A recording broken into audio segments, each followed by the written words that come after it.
Hey y'all, it's KBR Sports, the best sports talk show of your 24-hour day. I'm your host, Brendan Abbott. One of my two co-hosts, Kyler Lewis. Sean Pinnell's not with us at the current moment. And we're talking about everything that's happened over the weekend, especially with it being All-Star weekend. And we're coming to you on WOD Live, the best in college radio. But yeah, man, we're talking about everything that happened over the weekend, with from the Rising Skills Challenge to the Slam Dunk contest and the three-point contest to the All-Star game. And with it especially being Kobe's final game, last time donning the West uniform, repping the Western Conference and wearing number 24. So we're going to get into some of that. And then we're going to also get into, for all those who watched last week, all those who were here with us last week, who saw when we had our guest Tamara on live, we were talking about, I said that if, we were going to talk about the top 10 or top 100 rankings of all time, and we were asking where was LeBron going to end up on the list, and nobody, we just couldn't find him on that list. So we were just wondering, where's LeBron going to end up on the all-time list? So it comes out today it came out last week right after we did the show. Actually, it came out that LeBron ended up being third. So we'll get into that, y'all. We'll get into that, but start off with the All-Star weekend. It was a great weekend. Especially the All-Star games to start off with. Russell Westbrook was the All-Star game MVP. Kobe 31 points, 8 assists. Yeah, Kobe was the he was a headliner of the whole game. With it being Kobe's last game, it was like a bittersweet moment. What do you say, Khalid? Like, what did you think of it? I definitely think that we're gonna miss Kobe. This being his last All-Star game for 18 years. 18 All-Star appearances, and this is gonna be his last one. It definitely hurts fans in the special place in their heart to see Kobe this be his last game. But I definitely think they celebrated the man to a good extent, and they definitely showed him so much love. Yeah, man. I mean, Kobe finished with 10 points. He grabbed multiple rebounds and had plenty of assists. He went 4 of 11 from the field. I mean, it was great to see those bittersweet moments when you would see Kobe go one-on-one with like LeBron James, and LeBron slapping the ground trying to guard Kobe and everything. And it was honestly like just bittersweet. It was. And Kobe had fun too. Yeah, you know what I mean? Yeah, exactly. Kobe had a great time.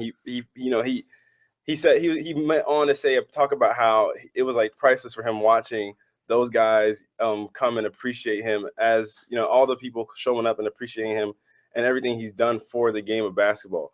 So it was great to watch and great to see Kobe in that element and to see all his hard work pay off. And you see guys like post game, you see Stephen Curry getting Kobe's shoes signed and everything like that, or getting his jersey signed by Kobe actually.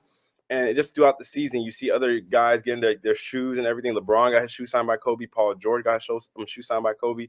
So you see all those different things, and you're just like, oh, that's just paying respect to greatness.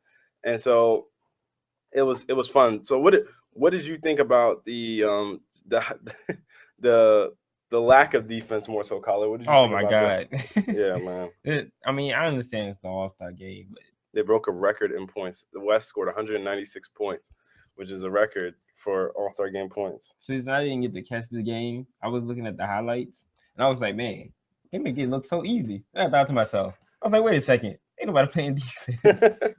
No wonder it's so easy. Everybody is taking the shots they know they can make. Yeah, man. I mean, I understand it's the All-Star game. You want to see your favorite players just make like 40 points and stuff, and what you call it, just be the hypest game with like the most points and stuff. But come on, just a little bit of defense. Draymond Green played defense on who is it?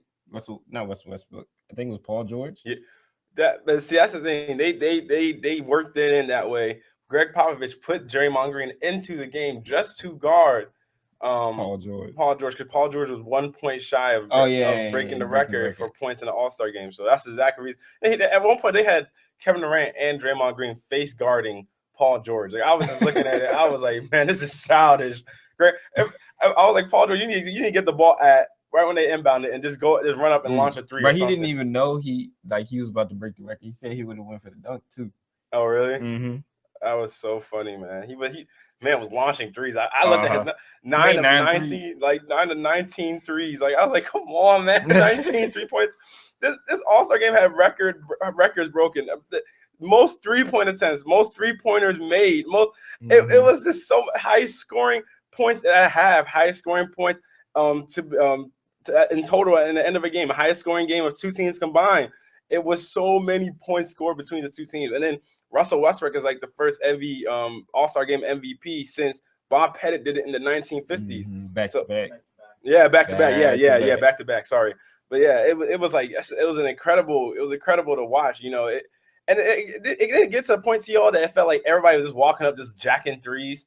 Like if anybody ever had a license to just shoot the three ball, that game was the day to do so. And the funny thing is, the guy that you thought would have been letting him go the most, Stephen Curry, wasn't even the guy that had the most 3-point attempts. You know what I mean? But Rashad, what did you think about the game, and how did you think it played out? Well, obviously, I thought the defense was actually pretty good. You know what I'm saying? Hey, 196 points. Look at this one. Look at the bright side. Hey, look at the bright side. Look at the bright side. They held them to under 200. That's the bright side. Held them to, scoreboard was 193. Yeah, scoreboard was 199. They was like, oh, what happens now? But look at the bright side. Oh no, ain't no bright side. It lost. So yeah, it was a game. It has a game was lack of defense, of course. A lot of 3-point shot. A lot of 3-points were actually made. A lot of people were hitting. Like Paul George shot 9 of you know what I'm saying? Like, I just can't get over it. That's actually not bad though. 9 of that's not that bad though. That's jacking him, but that's not that bad. Nobody was guarding him. Why are you taking 19 3-point attempts and you Paul George? Hey, because Paul George can shoot. If you pick Paul George on 2K, he has a 3 icon under him. Nobody was guarding him. That's what gets me. Nobody was guarding him. I mean, nobody was guarding most people. I mean, that's how you gonna shoot. I mean, if nobody's guarding you, you're just gonna pull it. I mean, that's what we do. 19. Sheesh, man. So, sheesh. I mean, the game was still fun to watch. You still saw the Lakers don't even average 19 or 9-footers. The game sucked. You got to see a lot of actual like slam dunk contest dunks in this All-Star game. You seen a couple from LeBron. You seen some from DeMar DeRozan. You seen some from Westbrook. So it's like you actually get to see good. It's a show. It's a show. And you get to see your show. Entertaining. So watching this game, no matter what the score is, I actually enjoy the high scoring games. I'm like, yo, who gonna hit 200 first? Oh my god, something like that. Who gonna hit 150 first? Because that's what it used to be, like 150. And you're like, yeah, that's right. Right. Who's gonna hit 200 first? So, but I mean, like you said, Paul George, 1 3-point away, 1 basket away from breaking the records. So I feel like, from what I listen, I feel like he did know, but I feel like the way he went by it, he was trying to hit the 3-pointer to break both at the same time. Because might as well, if you want to break one record, might as well break both. You know what I'm saying? Because he needed to hit one more 3 to break that, and then score 1 more basket to make that. Doing both, hit 1 shot to do it, and that's where the face guard came, because he was just chilling at the 3-point line. He wasn't trying to like move to get the ball open. I mean, because let it have been me. Let's put myself in Paul George's shoes. If I had to break that record, oh man, I'm taking the ball out of bounds. I'm throwing off dude's back. I'm taking it myself. Drawing the foul. I'm getting that record. I'm getting the record. Oh my! Did anybody notice LeBron didn't even play like hardly any minutes in the fourth quarter? Wise coaching from Tyronn Lue. You said wise coaching from Tyronn Lue. I was looking at it. I was like, man, LeBron is not present in this fourth quarter. And I was like, man, Kawhi Leonard ain't in the fourth quarter either. And I was sitting here thinking, I'm like, Greg Popovich and Tyronn Lue, y'all some smooth operators. Nobody picked it. Nobody peeped it. I mean, LaMarcus Aldridge was in. Yeah. Steph and Clay played a lot too. Yeah, Steph and Clay were in there for a good amount of time, but run y'all down. Yeah, you know what I mean. And I did not see LeBron at all. I'm sitting here, I'm like, man, where is LeBron James at? I was just looking. I was like, I would have thought that down the stretch we would have seen more Kobe and LeBron one-on-one situations. You know, just so the fans can get what they want to see. Like, that's what the story's been throughout the career is Kobe, LeBron kind of thing. And then you see it, and I was like, man, where's LeBron? And then LeBron got into his jumpsuit and went to the back. He was chilling. He was. LeBron was ready. Mm-hmm. You said what? Smooth watching from the TV. He was. I mean, LeBron was just cool in the back, just like he's like, I have no worries. Pretty much. My body's not gonna be put on the line. So what how did y'all feel about Kobe's performance in this game, with it being his last game? how did you each feel about how he played? Rashad, let's start with you. How do you feel he played? I mean, he played. It was He, like he 10 played. points, it was like seven he assists, played 6 what, rebounds. 26 minutes. Yeah, I mean, it's like his regular season stats. It's not like it increased or decreased. I mean, we see him with the same Kobe we see for the first 40-some games of the season. So I mean, we can't expect him to be like the leading scorer of all time in All-Star history like he's been doing. Can't expect that out of this Kobe now. But I mean, it's still great to watch Kobe play. It's still great to see him do his things that he do. Like you saw he had fun. He was mic'd up. You saw he had fun talking with Paul Gasol. Like, hey, let me post Paul Gasol up real quick. You know what I'm saying? They give him the ball, let him do it. You know what I'm saying? It's still fun watching Kobe play. But I mean, it's not. We're not. I'm not. I wasn't expecting to see 30 points game like he normally do, something like that. All right, Colin, what did you think about Kobe's performance? I think it was kind of slight. It was kind of slight because I know it's the All-Star game, and I know the man ain't been 100% Kobe all season, but there was no defense being played. I feel like he should have scored at least a little bit more in 26 minutes, a little bit more than 10 points. But I mean, that's just me though. I Maybe mean, miss your Kobe shots. might You not miss your have been there. shots. Yeah, but Kobe might not have been able to do it, but I do think he should have. It should have been more than 10. You miss your shots. You miss your shots. Understandable. I mean, I think Kobe did. I mean, Kobe was just there to enjoy the moment. I don't think he wanted to win All-Star Game MVP, which a lot of people wanted him to do because they were like, let's send. We wanted Kobe to go off with the fairy tale storybook ending kind of thing, and he was just like, man, I just want to be. I'm just happy to be here. I'm just happy to be in front of the fans, just be playing, be in Toronto, and just to see this kind of reception I've received. So Kobe wasn't all about he was relishing in the memories that he was gonna have, like the competitiveness. And it was one time like LeBron James interview bombed him, and he's like, that's the stuff I'm gonna miss. This competitiveness of these guys. And I saw him tweet something out before like the game. It was an article he wrote about on the Players Tribune talking about his competitive like fervor and talking about how even in the All-Star games when he was younger, because everybody always talked about how Kobe hated the All-Star games and stuff when he was younger because he hated all this stuff going on and whatnot, and that he just wanted to play basketball, and that he never saw it as a weekend to have time off. He always saw it as a time to it's time to we're the best of the best. Like I'm gonna come after you as if it's a regular season game because that's what the fans want to see. They don't want to see us. I don't understand why I'm gonna be out here taking it easy on y'all when the fans want to see us, cut neck, cut throat, coming at each other all game long. And that's what I've given them all season. I'm not going to be anything different than what I've given y'all all season.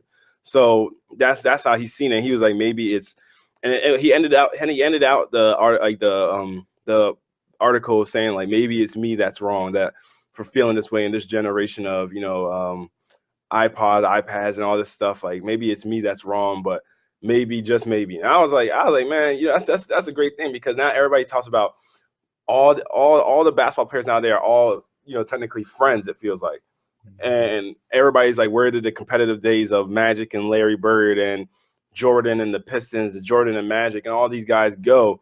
And I mean, a lot of it is due to AAU basketball. Like a lot of these guys growing up played against each other on more than one occasion. Like D'Angelo Russell's played against Karl Anthony Towns and Jahlil Okafor numerous times, and then you end up being in college basketball playing against these guys, and then go on to NBA, you're playing against these guys. You guys are your friends. Mm-hmm. And same thing about you can say about LeBron James, about Carmelo Anthony, about Dwayne Wade, Chris Paul, all those guys. They've all grown up, especially with the AAU basketball system, how it is today. All these guys grow up as friends, whereas maybe back in Kobe's day, you looked at these guys as not. I mean, you guys could be friends off the court, but once you stepped on the court, I mean, it's purely adversarial, just like Michael Jordan. And people said Michael Jordan's day, Michael Jordan would say things to you on the court that even though the guys were his friends off the court, they would look at him and be like, bro, Jordan, like Mike. Yeah, he used to say some disrespectful. Yeah, they're like, MJ, like what? That was personal. And he was like, and then he would like the game would end and Michael would just be like, what's up, man? Like it was nothing. I mean, I don't feel like the game is not competitive anymore. Like you can't. I don't feel like because I mean, yeah, they're more friendly, but I'm not like they're not. Oh, you fell. Oh, okay. I'm sorry, man. Just brush it off. I'll brush it off for you. Let me wipe your shoes too. It's not like that. They're still competitive against each other. They still want to win. Are they as competitive as back in the day? Nope. I mean, there's just not as much. That's the point. It's easier to get in trouble now than it was back in the day. It's not. If you Kobe, say something, it's a lot quicker to get a tech than what you would back then. If you're you can trash talk and stuff like that, and be at each other. That's why Kobe's done it throughout his whole career. Kobe's been in this day and age with all these rules and stuff, and nobody's ever questioned Kobe about that. So that and everybody's questioning about it. So you're telling me the game of basketball hasn't changed since then? So what? So you're telling me the game of basketball hasn't changed? No, I'm saying the players have changed. The players. They're still. I mean, it's not like they're going out with their friends win. These players don't compete the way Michael Jordan and Magic and Larry Bird all compete against each other. While the game is not as physical as it was back in the day, these guys are not as they don't have that. Because you can tell at the end of the day, Kobe when he's on the court with LeBron in his younger days. People said that people always try to make this rivalry of Kobe and LeBron. Kobe always said I like LeBron, but just on the court, I just couldn't be his friend. That's all it was. And you saw that all the time when they played. You never really saw any kind of friendly thing between Kobe and LeBron. Everybody always thought it was a rivalry kind of thing, and they show respect to each other after the game. But you see some of the games even when Kobe and LeBron played, and LeBron was in Miami, when LeBron was in arguably his prime. You see Kobe and LeBron walking down the court talking demonstratively towards one another, because that's just how Kobe is. And he does the same thing with Dwayne Wade. He did the same thing with Chris Paul. Even yesterday at the All-Star game, Kobe was trash talking Chris Paul on his own teammate on the bench, talking about you won't get no more steals than me in an All-Star game. It's not going to happen. So Chris Paul was reaching so much yesterday in the All-Star game to try and get more steals than Kobe. So it's not that I don't feel like today's games players aren't competitive.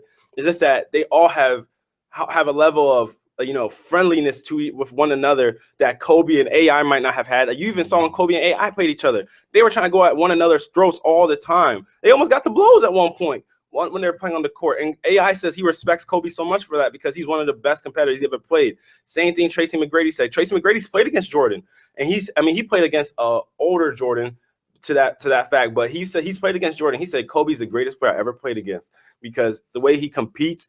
You don't see that out of anybody else in today's game. You don't see that. So it's not like I'm saying these players aren't competitive, because LeBron's a competitor, Kevin Durant's a competitor, Stephen Curry's a competitor. But are we gonna say any of these guys? Okay, I mean, there's a very select few that are competitive, like Kobe Bryant. I mean, we could probably even say Kobe and Michael, like a select two that are as competitive as they are. But are they? Westbrook is a competitive zone. No, Russell Westbrook is very competitive. But the only thing is Russell Westbrook, his competitiveness. I don't know how to describe Russell Westbrook. Russell Westbrook is very unique because he's competitive. Because he takes awful shots when he gets too competitive. No, but the thing is, the way Kobe and Jordan compete, they still stay within their mind when they're competing. You know what I'm saying? Like they took heroic shots and stuff like that. But Russell Westbrook may do something that you're just like, wait a minute, hold on a second. Yeah, you know what I mean? He'll do something like, or he'll have a terrible turnover that you're like, he's not in control. That's the thing. That's the thing. Russell Westbrook, sometimes you're like, he's not in control because he wants to win. Got to do with each other. Because if you can be so competitive to the point that you're hurting your team because you're not under control. Jordan and Kobe were under control while they were being competitive. They took shots that I've seen both of them take some reckless shots too. They do take like you watch film like Jordan and Kobe. But the difference is they were the best players on their team. Russell Westbrook's not the best player on his team. He's not the best scorer on his team. So when he takes a reckless shot, people are going to be like, wait a minute. So you want to tell me you took it to the lane on 3 people and Kevin Durant was open over there and you didn't get the ball to Kevin Durant? People did the same thing with Kobe and Shaq. Because Shaq was better than Kobe. And it was like, so you tried, Yeah, that's the point. So what is this? What's different with this team than Westbrook? No, because then Kobe got his own team and he led his team to a championship. So that's the difference. Take Westbrook to go somewhere else until he finally say he's a competitor like Jordan and Kobe. No, it's not going to take him going somewhere else. He's a competitor. I'm just saying those two are different in a different way. Because I mean, one, them two have championships for one. 2, they were the best scoring options on their teams. Because I mean, there was even times because let's not get it twisted. Shaq was the best player on the Lakers, but it was 1A, 1B. Shaq didn't win until Kobe got there, and Shaq didn't win previously in Orlando until Kobe got he went to Los Angeles to play with Kobe. So if that's 1A, 1B, why isn't Durant and Westbrook 1A, 1B for that team? Because Durant is that much better than Russell Westbrook. That's the difference. They're not showing this season. They're playing basically relatively the same. Westbrook's shooting a lot more efficient. They're not playing relatively the same. Kevin Durant's taking less shots than Russell Westbrook. He's shooting more efficiently.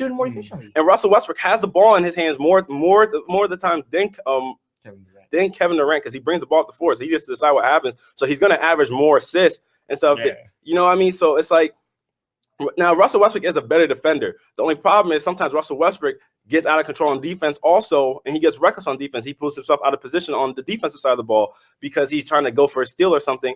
But I mean, it helps that you have Serge Ibaka behind you protecting the rim in some cases. But I think Russell, I mean, even because Kobe's even said if he had to say somebody that's similar to him, it's been Russell Westbrook. But for me, see it. yeah, you know what I mean? But because Russell Westbrook, you can tell he wants to win that bad. But I feel as though the competitiveness that Kobe and Jordan showed, it's one of those things that, like, I remember Kobe tells a story about his teammates. The first time he played Michael Jordan, his teammate told him, "Hey man, when you're guarding him, don't look him in the eye." And Jordan's like, I mean, Kobe was like, "What? Don't look him in the eyes? What? Why wouldn't I look him in the eye?" He's like, "You don't understand. He's like, "You don't understand that I'm that too." You know what I mean? He's like, you can't look me in the eyes too, bud. It was that kind of thing. So Russell Westbrook does seem to have that kind of killer instinct to him. It's just to me that sometimes he lets that get the better of him, and he does things to the detriment of his team. Not saying Kobe and Michael haven't done it to an extent, but Russell hasn't always been the best option in cases where he was like, "All right, I'm going to go and do this. I'm going to go do that," and it resulted in a late game turnover or a late game bad shot that that hurts the team. When Kobe and Michael Jordan did it, Phil Jackson was like, "Here's the ball, go do what y'all got to do." Russell did it. Russell does it. Maybe people are like, "Well, you did have Kevin, because Kevin is, 6'10", 6'9", got the range of Steph Curry, and nobody can technically guard Kevin Durant except for a guy named LeBron James and Kawhi Leonard." So that's what people are like when Russell Westbrook does it. He's a 6'3" guard. That everybody's like, "Well, you don't shoot as well, Kevin Durant. You're more explosive than him, but you just don't shoot as well as him." And most of the times when it comes to the late game situation, you want the guy that can shoot the best shooting the ball, which is why a lot of times late game situations this season, Kyrie's been the one to finish games off for the Cavaliers instead of LeBron James, because Kyrie's a better shooter technically than LeBron James. What were you going to say, Rashad? So what about like with Billy Donovan? What if he's saying, "Hey, Westbrook, I want you to take the shot"? See, because you kind of about how Phil Jackson say, "All right, LeBron and Jordan, Kobe and Jordan, Kobe and Jordan, you get the ball, do your thing." So what if Donovan's saying the same thing as well? We just don't know it, See, but that's the thing. But the reason, we don't know. The fact of the matter is, there have been times when Kevin Durant's calling for the ball and Russell Westbrook does his thing. You know what I'm saying? So Kevin Durant's called for the ball and Russell Westbrook goes and does his thing. But the only difference between Billy Donovan and the Billy Donovan situation with Russell Westbrook is the fact that when Kobe and Jordan are called to get the ball, Kobe would close the games for the Lakers even when Shaq was on the team, because Shaq's not a good free throw shooter. So if Shaq got the ball, everybody's just like, hack a Shaq. You know what I mean? And we're going to let him shoot free throws. Kobe finished games off for the Lakers when they went on their championship run. So that's the difference right there, because Kevin Durant's a better free throw shooter than Russell Westbrook. He's a better scorer than Russell Westbrook. And that's the fact that we can ask that question. You know what I'm saying? Like with those guys, we didn't ask the question. You know what I mean? Like with Kobe and Jordan, it was undeniable that it was like the ball is going to them. Let them do their thing. With the Thunder, we can be like, well, was that play drawn up for Kevin Durant, or like did Russell Westbrook just go on and doing it himself? And we've seen times where Russell Westbrook just kind of looks at the defense and just bull trues into like a wall. And he's so explosive. Sometimes it works out for him, but then a lot of times it hasn't worked out for him. Whereas you might have a Kevin Durant who can finish, he's a tree himself. So he can finish around the rim better than Russell Westbrook can. Russell Westbrook might be more explosive getting there, but Kevin Durant has the handle to get there, and he has the jumper to get there too, because he can shoot over anybody. So that's the only thing that the difference for me between the Russell Westbrook and the Kobe and Michael Jordan situation. But we got to go on to the next topic. So we're going to be going into the slam dunk contest, and it was one of the best slam dunk contests I have watched in like years, man. Because everybody knows the slam dunk contest has been a practical bore recently. Like apart from this year, man, the slam dunk contest, like Zach LaVine was the headliner last year, but it's not fun when you just have one guy dominating the whole contest. Like it's not fun at all. Like even when Zach LaVine went up against Victor Oladipo last year, like Victor Oladipo couldn't finish his dunks and everything, so we like knew Zach LaVine was gonna win. But this year, with Zach LaVine and Aaron Gordon, they were so exciting to watch. So what did y'all think about the dunk contest? And who do y'all think Zach LaVine deserved to win? Rashad, let me hear from you. What do you think? So overall with the dunk contest, when it came down to the dunk off between Aaron Gordon and Zach LaVine, that's where it got real. You might have to pause you real quick. I forgot to say something at the beginning of the show. So everybody, if you want to call in to join in on our debate, the number is 757-683-4405. And if you want to tweet us your comments or you can comment on the live stream of our show. You can tweet us. You know, if you want us to talk about a certain topic or talk about things, you can tweet us at KBR_sports, and we'll read your tweets live during the show. And don't forget to subscribe to our KBR Sports YouTube channel as well. But yeah, go on, Rashad. I had to put that out there. I forgot to say it at the beginning of the show. It's all good, man. So that's where the dunk contest got real, when the dunk off happened. Mm-hmm. And throughout the dunks, as he kept going through, you could tell neither one of them had that many planned going into it, because they was like, all right, I'm gonna win this quick. Mm-hmm. And they was like, nah, you got to go to sudden death out here. Yeah. So watching the dunk, the best dunk went to Aaron Gordon. Bro, no doubt. You talking? I know what you mean. No doubt, best dunk with him. But I do agree with Zach LaVine winning, because it kind of reflects on the Jordan Dominique Wilkins slam dunk contest, when they had their dunk off against each other. And what hurt Aaron Gordon's chances of winning was his last dunk, which actually, if you guys can go back and watch it and pay attention how close that is not an easy dunk. I think that dunk deserved a 50. They robbed him. He tomahawked, then he reversed tomahawk, and then did. Oh yeah. That's two dunks and one dunk. Yeah, man. Most people, when they do slam dunk, they do one of those. They do a regular tomahawk, or they do a reverse tomahawk. He did both. Like, if you see how far he cocked it backwards and cocked it below, then he brought it back down, he and then reversed back, basically, and then reverses his dunk. Like, I don't think people understand how like, everybody's like, oh, that dunk was whack. No, that dunk is probably one of the most difficult dunks that was done in that dunk contest. Mm-hmm. You gotta have so much airtime to be doing that. Yeah, you're right. You do, because it's and he's a big man, and he's a power forward. That makes it even more crazy. He's a power forward doing this stuff. But I mean, just like that, we saw Dominique Wilkins come from the baseline with the windmill dunk. Everybody was like, "Oh man, it's over." And then that's when Zach LaVine and Jordan. It was like, it's time to bring out the free throw. Oh yeah, time to bring out the free throw line. Man, that man flew. Sheesh, man. That man flew. And I went see what this side. Aaron Gordon had the best with the sit down when he sat down in the chair. That was the best dunk. But you can't discredit that between the legs from the free throw line dunk. That won it. That was it. There's nothing. I don't think that one dunk. I don't think that dunk. Those two dunks. I don't think those are gonna be top no time soon, unless it's by those two players in future dunk contests. But I agree that Zach LaVine should have won, because nobody's jumping from the free throw line, putting it between the legs like that, other than him. All right, Khaled, what do you think? I definitely enjoyed the dunk contest. I saw like some amazing dunks. Like Aaron Gordon, the man jumped over the entire mascot and put the ball under his legs and dunked it. You talked about the reverse tomahawk dunk too. That dunk was nice, and Zach LaVine's free throw dunk. But I do think that Aaron Gordon should have got that one, because he had a lot more dynamic dunks. I know Zach LaVine had the free throw dunk.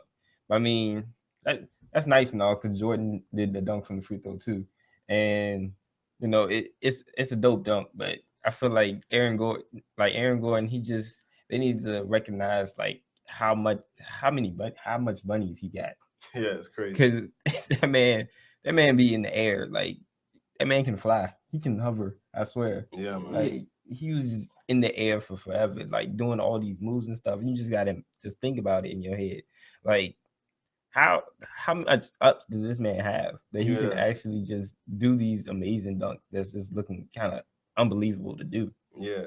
Hey, before you say something, can I say something, Brendan, real quick? Mm-hmm. See, I get what you're saying with like the bunnies, Khaled. Like, what I'm saying? Like, he has incredible bunnies. Like, you gotta have like crazy bunnies do what he did. But you know how much concentration you gotta do to catch a oop when you're jumping from the free throw line?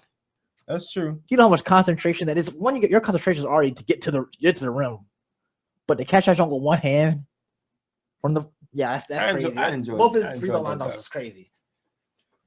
So that dunk contest was great. I mean, that was better than Vince Carter and Tracy McGrady. That was better than, I don't even know, because arguably, if you go back and watch Mike, because here's the thing that people do. Because it's Michael Jordan and Dominique Wilkins, we're gonna automatically say it's better than these two. I didn't say it was better. I just compared it to it. But think about it. That's what a lot of people are gonna do, right? Because we're gonna that's the one we're gonna compare it to. But that's the reason we're comparing it to it, because it's Michael Jordan and Dominique Wilkins. But when you look at the dunks that were did in this dunk contest, Zach LaVine did Michael Jordan's free throw line dunk and put it in between his legs. That's just wild. I mean, he took a step in front of the free throw line. But that's Jordan did too. If you watch his foot, I watched his foot clear. I was like, Zach LaVine's foot. Jordan's foot. But I thought Jordan had like his toe was across the line, Nah, and then it's like half of his foot was across the line already. Okay. The thing was Zach LaVine's like his whole heel was like in front see of yeah, that's the thing. Yeah, because Zach's whole like, but I mean he was like it's just a foot in front of the free throw line. It's still incredible, but like Rashad was saying, the concentration it takes to do these dunks, like the fact when Zach LaVine did the from behind the backboard dunk, I was like, yo, and the fact these guys were getting it on their first attempts was what made it greater. And I saw Stephen A on Mike and Mike this morning, and he made a great point that the dunk contest was made better because of what this criteria Shaq set. When Shaq gave Aaron Gordon a 9. Yeah, Aaron Gordon a 9 on one of his dunks, Shaq's like, you have to make it on the first attempt in order to get a 10. And that's when everybody was like, you know what? That's actually, because everybody was like, man, Shaq, that was a 10, that was a 10, that was a 50. But he has a great point because you deserve more, credits to your dunk if you can get it on the first attempt, because everybody gets tired. I never forget when Nate Robinson beat Andre Iguodala a few years ago, or multiple years ago. It was a little while ago. He beat Andre Iguodala in the dunk contest, and he attempted to dunk like 13 damn times, and he won it. He won the dunk contest. Crazy. You know what I mean? So when you see somebody do a dunk over and over and over again, I mean, you just the dunk, yeah. You just like that. You're like. And then when you finally score, yeah, you know what I mean. Like you start getting hyped just for them to actually get it in, but you're just like, man. I mean, we've seen what it lost shock factor now. Aaron Gordon and Zach LaVine delivered heavily because of shock factor. Like the dunks they did, the fact they got on the first time, we're like, oh God.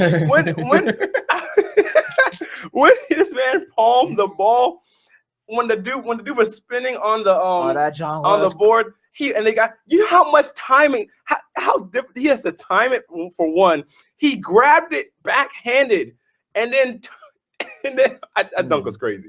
That dunk was crazy. But see, there you go. That, and then you go with Zach LaVine's same jump off the self oop. Yeah, man. And you know much timing and stuff for that one. Yeah, like, it's crazy. It's crazy, and I couldn't get over the fact this man Aaron Gordon used the bathroom in the air. Like he used the bathroom on the mascot. Like he sat over the mascot. That's crazy. Do you know how you got to be to sit over a mascot? And the mascot was on the hoverboard. He was on the board, and that adds inches onto his height. And he sat over him, like legit propped his booty, had his legs up in the air, looked like he was ready to go for a kick on the swings, and he dunked it. I just couldn't. And the fact that he grabbed it off the man and put it under his leg, that takes that focus to grab it and put it under your legs without messing up at all. That was crazy. For me, go ahead, Rashad. What are you gonna say? For everybody who's listening, if y'all have not seen this dunk contest yet, please go watch it. Yeah, please go watch it. You need to. I actually just tweeted to my Twitter, KBA24 tweeted an actual Bleacher Report where they show a video comparing this dunk contest to the Michael Jordan and Dominique Wilkins one. You got that too? Yeah. I saw it as well. Yeah, so y'all can go watch that if you want to go see comparisons of it. Just go to Bleacher Report and they'll have it up there. You can go to my Twitter directly and you'll see it on there. But I felt as though I think Zach LaVine deserved to win, but I don't think the way he won blew me, because that Aaron Gordon dunk deserved a 50. And then they gave it a 47. I was like, it was a 47? Yeah, they gave him 47 on the last. No, it was his last dunk. That was the Tom. Oh, you talking about that one? Yeah, that was the last one. That was the 47. That was the final round of the dunk off, basically. That was the last round of the dunk off. And so I saw that and I was like, yo, no, that was not no 47. I was like, you know how tough that is? This man like touched the back, like this little bumpy part of your spine. He touched that part with the ball, brought it back down to like his heels and dunked the basketball still. Like that's like that's 3 motions. And he still was able to dunk the ball. Was still in the air. Exactly. You know what I mean? So I was just like, how did that not get a 50? And then Zach LaVine wins off the free throw line. I feel like the judges are like, you know what? We have to give we just have to give up. We have to, whatever dunk just has less shock, whatever. At some point, we just see whoever jumps off the bench first. If they don't jump off the bench, we're just gonna get that dunk below a 50. Because they're just like these guys can't keep coming up with freestyle dunks. I was waiting for somebody to put their elbow on the rim. Honestly, I was just waiting for it. I was like, man, even though I know everybody knows that's Vince Carter's signature dunk from a dunk contest. It hasn't been done really. Yeah, you know what I mean. Nobody's ever done it since then, really. So it's like, man, I would love to see somebody just go. I mean, I think Nate Robinson did it one time, but when Nate Robinson did, I think he propped himself up over somebody and did it. But I'd love to see somebody go and put their elbow in the rim in the dunk contest. I mean, you get so high, you can just push your elbow in there, like you're sinking yourself in there and you're hanging there. So that was fun. I would have loved to see it go more like another round or something, because I feel like that was so weak for him to lose off of that tomahawk dunk. But But I mean, he did jump for the free throw line, put it between his legs, though. he did, but it's just the fact that dunk was the tomahawk one was a 50. I feel like that really was a 50. Like the fact that they gave him a 47 because they were talking about dunk difficulty. That was a 50. Mm-hmm. That was tough, man. Like the guys don't even do that just like practicing in the gym by themselves. Like, and this is all off the top of their heads. Like it got to a point I saw Zach LaVine asking Karl-Anthony Towns and Andrew Wiggins, like, what should I do next? I don't know what to do because I mean, everybody comes there with a certain amount of dunks. You probably come with one more extra dunk in case you go to a dunk off, but you go to two extra rounds. I mean, was it 2 or 3 extra rounds? I think it was 3. I think it might have been 3 extra rounds. Yeah, I think it was 3 extra rounds maybe. So you go to 3 extra rounds of dunking, and I guess it's like after a while you're just like, man, I got nothing. Like eventually you're gonna bring out like 4 people in the line and be like, I'm gonna jump over all of y'all. Like just because you just need something. So that dunk contest was great, man. That dunk contest was I remember there was a debate going on about if we should move the 3-point contest to the last event of the weekend. I'm about to say that. Yeah, if we should move the 3-point contest to being the last event of the weekend because the dunk contest had been so weak for the past couple of years. But if it's like this, dunk contest, no, exactly. You keep it where it's at because this dunk contest was great. So if you keep it where it's at, I mean, you have to have people like this competing every year. You have to have the same high level of intensity with the dunk contest. Because when it's just Zach LaVine out there dunking by himself, you're just like. So I got a question, Brendan. What? So since we've seen these two dudes are monsters when it comes to dunking, do we see LeBron entering now? Because he was like, LeBron not going to enter. You just remember he's talking about. He says there's really no he doesn't want to be dunking out there by himself, kind of in a way. He not going to enter it because even when Blake Griffin was in it, LeBron had a chance because that was another star that was in it, and he still didn't even enter it and everybody knew Blake Griffin was a monster dunker. And I think the year Blake Griffin was in it, I think who else was in it? JaVale McGee, and I think that was when JaVale McGee dunked 3 basketballs. I was astonished. Was it 3 or 2? I think he dunked 3 because his wingspan he cuffed like 2 of them or something like that. I don't remember. It might have been 2 or 3. I think it might have been 2. I thought Serge Ibaka dunked 2.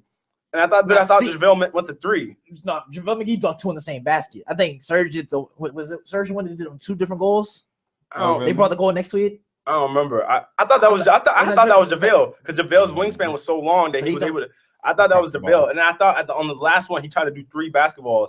I remember he'd been working with Chris Webber and he was doing it, but I don't remember who Blake Griffin beat out to win that dunk contest. I don't think Nate Robinson competed that year, but I feel like if there was a year that LeBron wanted to compete because of big names being in it, that would have been the year. You know what I mean? Or at least because LeBron had ample chances throughout his whole career. Especially, I feel like the best time to do dunk contests is when you're young. Yeah. Which is why we see Zach LaVine doing it, and this is only his 2nd year.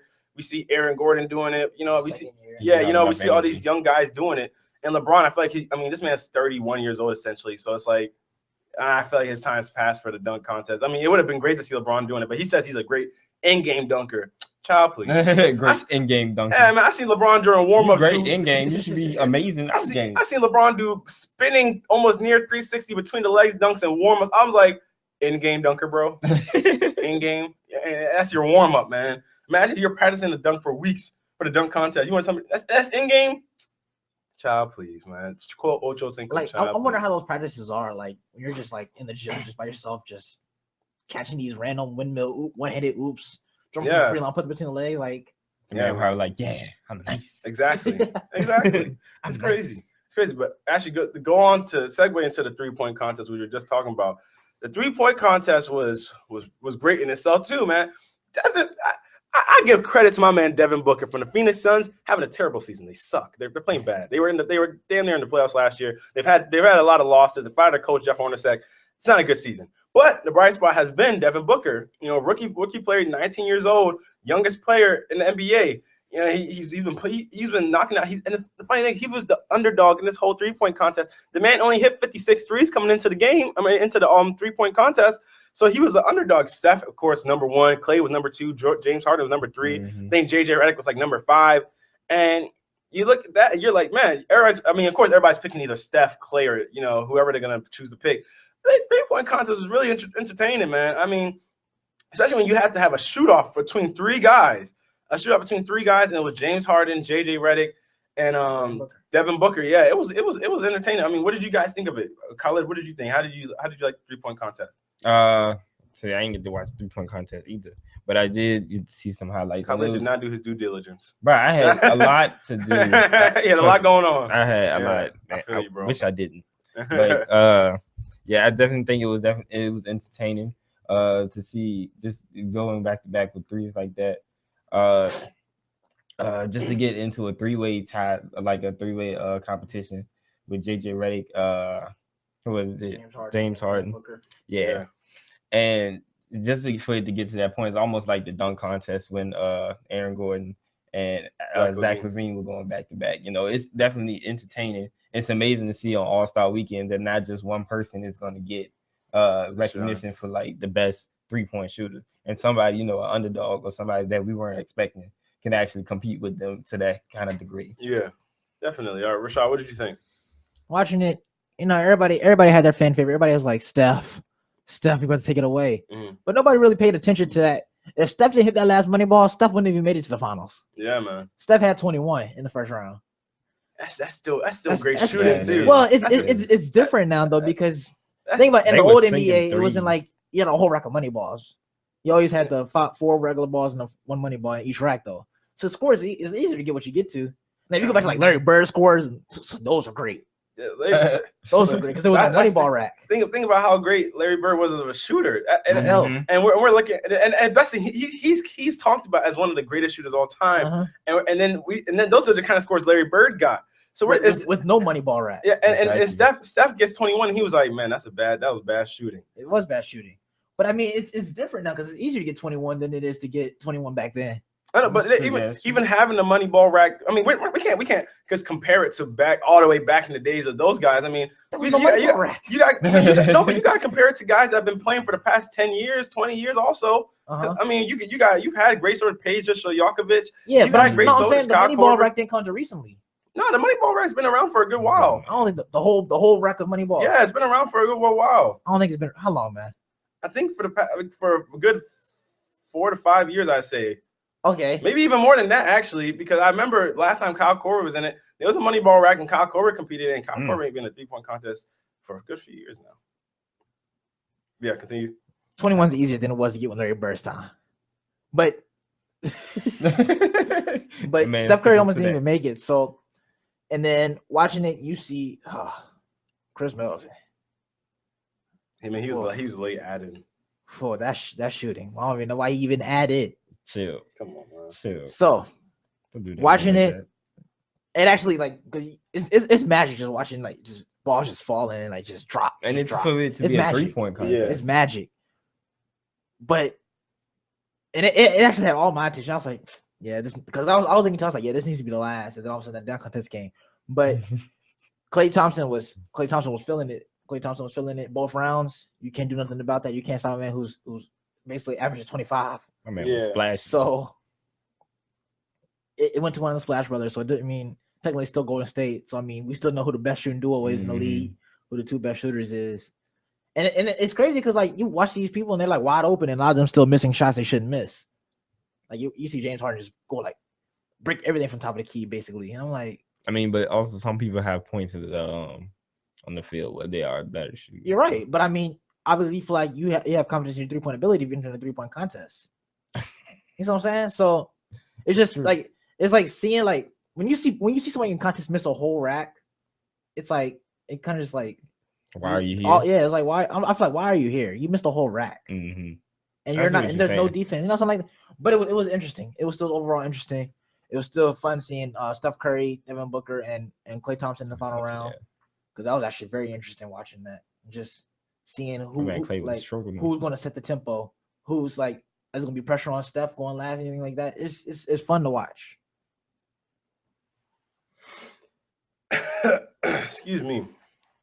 Oh man, my throat. Sorry guys, but it was fun because I mean just the fact that we had 3 dudes knotted up at 20, that's crazy in itself. I mean, 3 people at 20, and then you have to have a 3-way shootout, and then these are like this is NBA.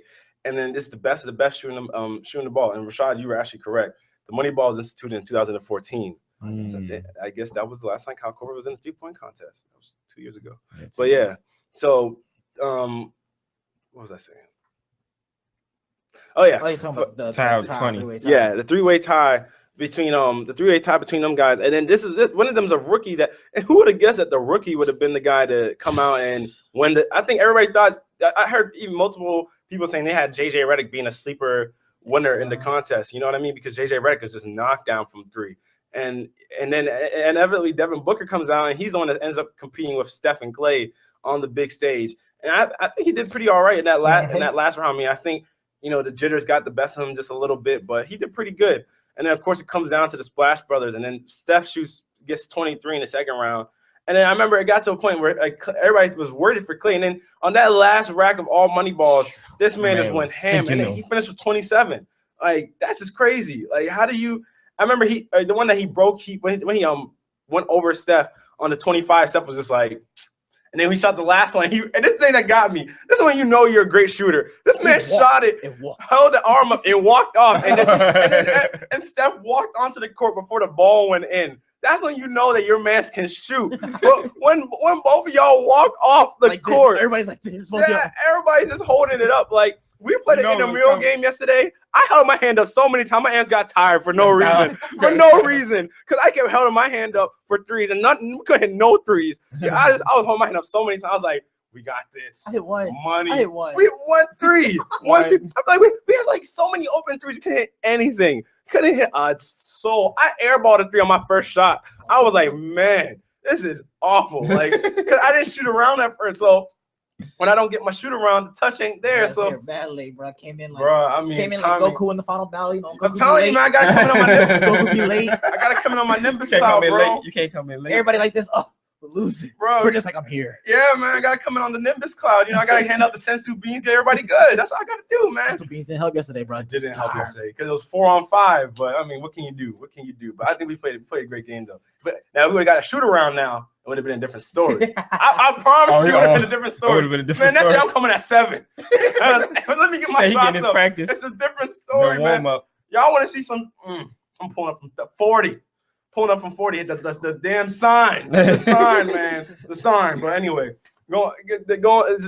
Anyway, when you can shoot the ball that well and your teammate has that much because that's when you know that you're definitely like you root for your teammates. You love each other that much. Because Steph, once Klay beat him, Steph was just like he was rooting for Klay even while Klay was shooting. Because Klay's dad was in the house, and Klay was somehow if his dad said if he lost to Steph, he wouldn't be able to come home. And I was just like, dang, bro, like he's a grown man though. I'm pretty sure he got his own house. You tell him he can't go to his own house, he can't go to yours neither. That's a tragedy. But I would love, you on the perimeter with somebody, you pass the ball to them and they're open from three, you just go like this every time, and you walk away. You turn around and walk away. Some Gilbert Arenas stuff. Like I remember Gilbert Arenas used to shoot buzzer beaters from three, turn around and walk off the court, and everybody's like, no, and it goes in, and they're just like, wow, Agent Zero's in full effect. Like, Arenas was a like star. my man turned around. Yeah, man. Gilbert Arenas was a star. Gilbert Arenas was a dog back in the day, man. Gilbert Arenas used to do some things back in Washington, man. Gilbert Arenas, Antoine Jameson, all them boys back in the day. Karan Butler.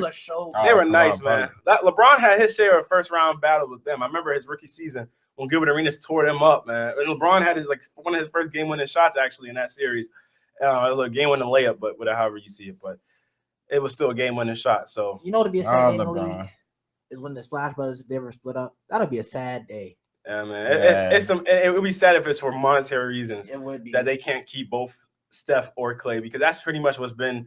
I would love to see both of them stay in Golden State. Yeah, for the rest of the whole career. For the whole career, it'd be great to see them both stay in Golden State. And the way they both play, their careers can last for you never know how long, man.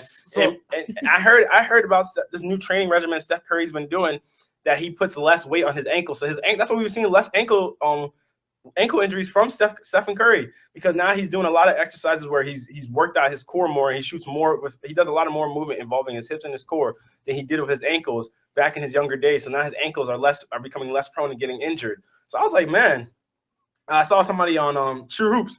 It was True Hoops, and they reported it, and they were talking about how maybe Stephen Curry's bad ankles have been an actual, blessing in disguise, because now he's found a way to keep himself better healthy. And I guess sitting out at 15 fourth quarters helps too, but that's beside the point. But yeah. Hey, for our next show, I think we should have some callers call in saying who declines first from the 3-point line, Steph or Klay. I would like to hear what wild callers have to say about that next week or next show. That would be interesting. Who That is declines first? interesting. When you say decline, do you Like mean whose percentage starts to drop? Like takes a big dip first. Well, I'll probably say Steph. See, I say Steph because it's difficulty he shots puts he up more takes. Yeah, shots, the yeah. level of difficulty Steph shoots, and he takes more More threes than shots, Clay. yeah. And Steph normally sets up Clay's threes, so it's like I think Clay has a easier array of 3-point attempts than Steph actually has. So I'd vote Steph to go down first. But going on to our last topic, y'all.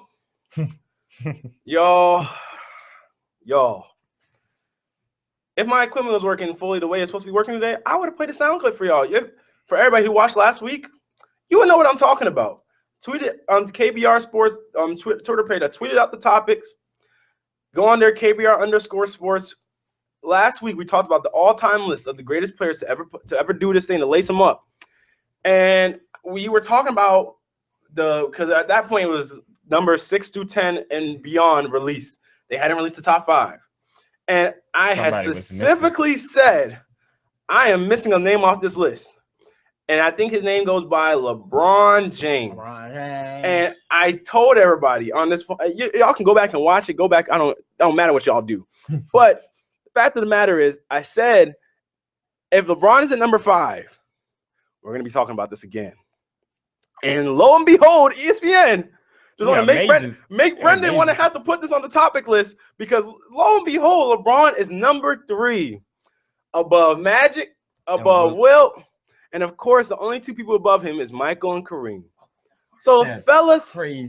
Let me know what y'all think about LeBron James being ranked number 3. Khaled, let's start off with you. What do you think? LeBron James number 3. I was surprised when he went on the list for number 6 and beyond. Yeah. Like, are you telling me he was one of the top 5 players of all time? Didn't say he's number 3 above Magic and Wilt, and the man's only won 2 championships and got blown out, well, not blown out, but got kicked out most of his appearances. Number 3? How? Why? How?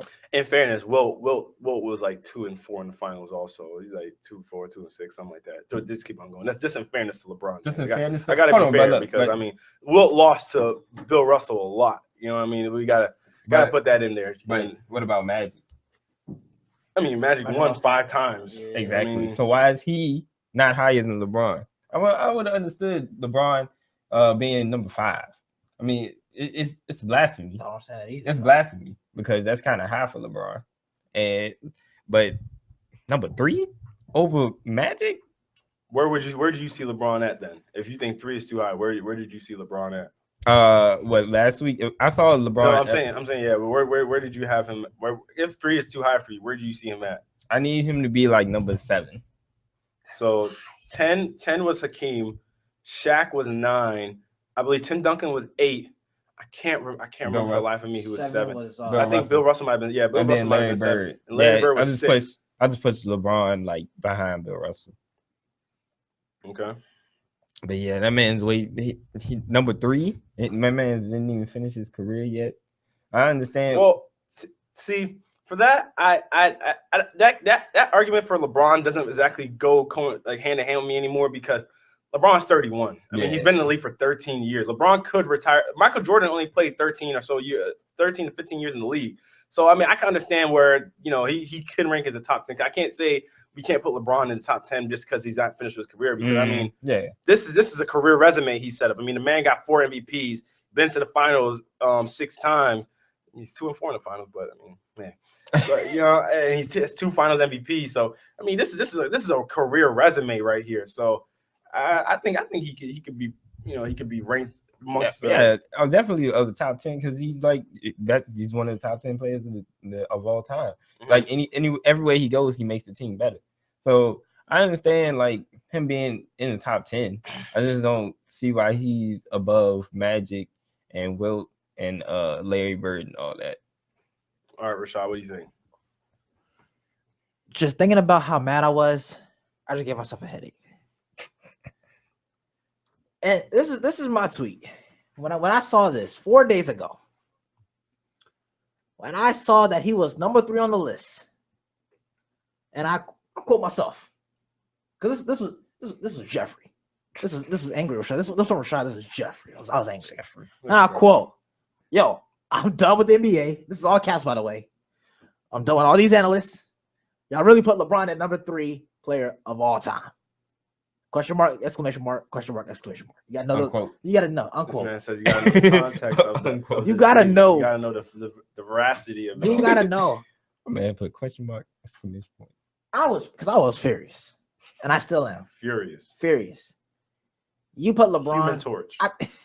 More than that, bro. Flame on, man. Everything, any type of thing you need, I'm on. I'm hot. Man was upset. So I was disappointed by seeing him in the top 5. Because I was like, where's Kobe? Why is he 12?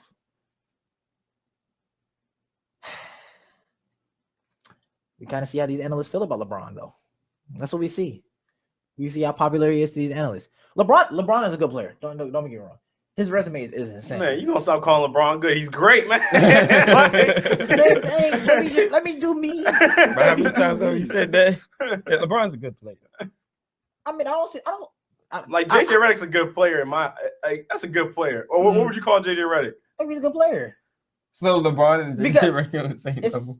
Obviously, I think the dude is great. Because I say good doesn't make that big of a difference. So good and great is different. I say Michael Jordan was a good basketball player. I mean, Son, I'm on, sitting you and say he was can't a great say that. basketball player. I mean, if you know the man's great, you know the man's great. If I say good, I say good in context. bro. There are good. people you ask that will really believe that when you say good, you mean good. Mm-hmm. Like there are people that if you ask them, like who was the guy? Stu Gotts is the guy that does the show with I can't remember Dan Levitard. And Stu Gotts to this day cannot stand Kobe Bryant, and that's the guy that you can go and say Kobe was a good player. He'd be like, I agree. He'd be like, LeBron was great. Kobe's good. See, when Kobe you do good. stuff like that, then it's different. I'm saying, No. That's what I'm just telling you. I understand that, but when you use it in that way, and this one's like, yeah, he's good for the person. That's different. Now, if we're just gonna, if we're just talking about just LeBron, I'm like, yeah, LeBron was a good player in the league. But now you'd be like, but Sebastian Telfair was great. Then we got problems, something like that. When you compare two people, But okay, so to make y'all feel happy and better, LeBron was a great player. He had a great resume that most people won't touch. But I still don't think it was 3 worthy. I don't think he should have been top 5 worthy. Maybe I did put him in my top 10 last week. That y'all didn't let me finish, Brendan Khalid. I let you finish. I stopped you when you. I didn't stop you at your top 10. I thought you were doing your top 5. Go back. No. When I said my 6 and 7, you cut me off right there. That's what I cut you off when you put Hakeem above Kareem. I remember that's specifically when I cut you off when you put Hakeem above Kareem. The sky hook. That was in the top 5. Mr. 5. I just said that. I can show you the clip where you cut me off. I just said it. I'm agreeing with you. I'm agreeing with you. I just said that. No, you said you only cut me off in the top 5. That was Hakeem. Yeah. That was Hakeem. I had them in top 5. I'm saying when I went to 6, when I was going through my list. Go back I didn't say nothing else. We were just trying to figure out where clip some players were. We can pull the clip up because that's why I got furious just to stop talking. That was Hakeem. It was Hakeem. Okay, we can go back and watch this. Okay. But anyway, LeBron, he's a top 10 player, but he's not gonna be top 10 in this list. Kobe's not in the list. If this list has Kobe at 12, LeBron's not in 12. I think Kobe's still a better player than LeBron. Yes, LeBron's won more league MVPs than Kobe. Kobe won more championships. LeBron's youngest to score was 30,000. LeBron's the youngest to score 26,000. 26,000. Yeah. And it was Kobe at first, right? Yeah, it was Kobe at and first. then he got broke.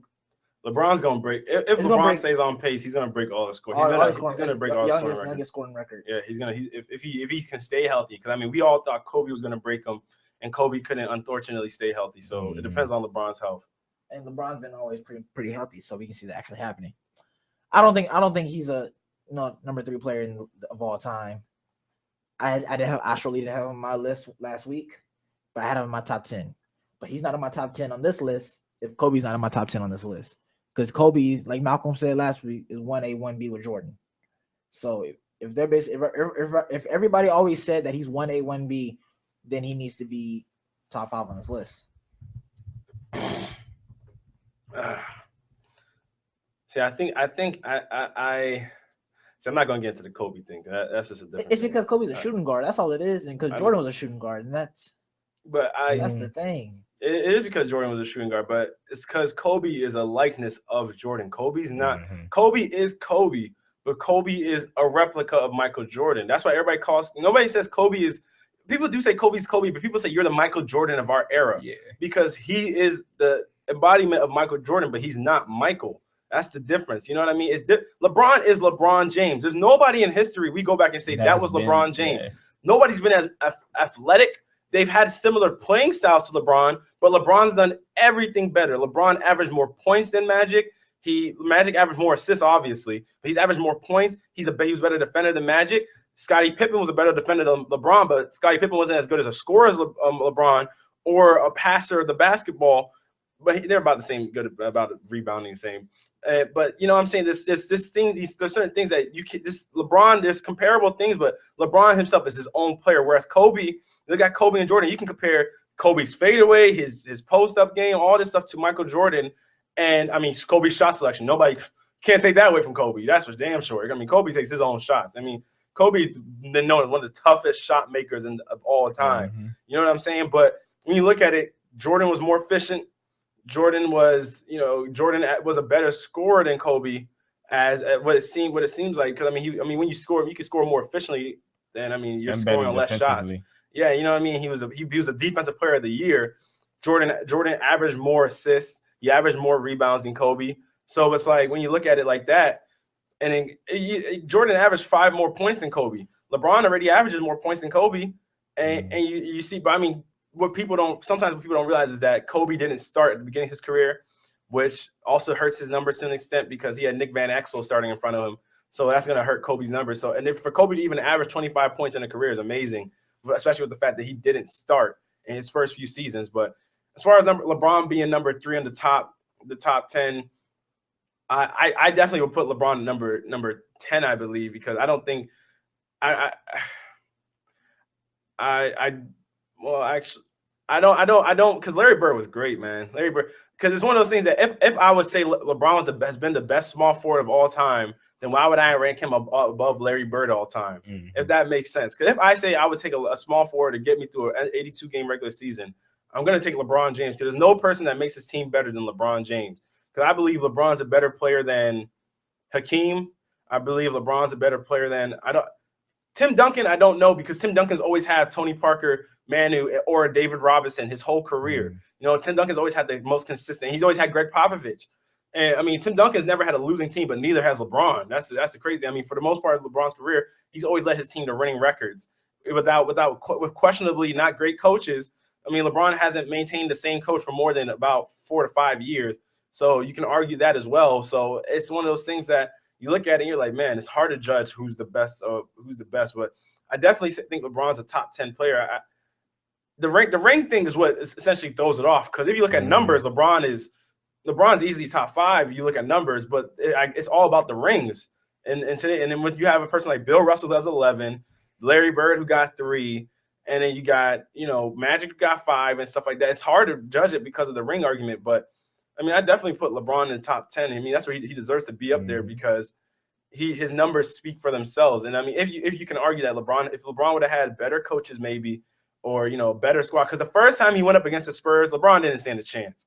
That was LeBron, just his greatness. It was just like Allen Iverson. When Allen Iverson went against the Lakers, everybody knew in their mind they picked the Lakers to win the championship. But it was just the fact that AI was so great that he led the Sixers there. He won the MVP that season. He led the Sixers there and got them to the finals. And even though that team didn't stand a chance, he won them 1 game. LeBron took a Cavaliers team that his second best player was Daniel Gibson, arguably, or Drew Gooden. And when you have a team like that, they didn't stand a chance against the Spurs. But LeBron was just so great, he got them there. And it just so happens that goes on your finals record, which is unfortunate. And it feels like that's been the case of the theme for LeBron recently, is just that he gets these teams there all the time. Now, Miami, all those losses are valid. The loss to Dallas is valid. The loss to the Spurs is valid in Miami. He had the team. There's no pulling punches, no excuses. Now, the loss last year to Golden State. Now, the reason why I will say this loss is valid because for one, you had your team up 2-1. So you showed me that team was good enough to win against the Golden State Warriors. Now, even with a hurt Kyrie, and with a hurt Kevin Love, you still won 2 games. You know what I mean? It's not like they didn't win any games. They got swept like 07 because that showed that they had no business being there. But you won 2 games. You won a game in Golden State, and you won a game in your own house. And you went back to game 4 in your own house, and you couldn't win that game. Because if you win game 4, you go up 3-1. And they messed up in game 3 when they let Stephen Curry go off in the fourth quarter of game 3, and then he just kept it going for the rest of the series.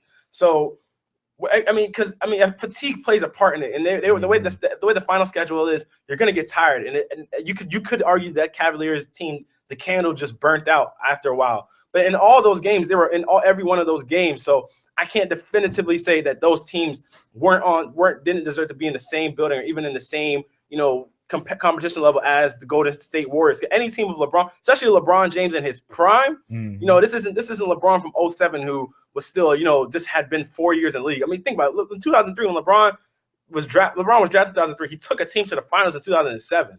That's crazy. You know what I mean? And that was on his back. Kobe got drafted in 96, went to the finals in 2000, but he needed Shaq to do so. You know what I mean? He had Shaq to get there. LeBron took that Cavaliers team that had no business being there and took them by himself. So that's his testament to LeBron's greatness. But unfortunately, that's going to end up reflecting on his finals record. And that's what everybody's going to hold against him.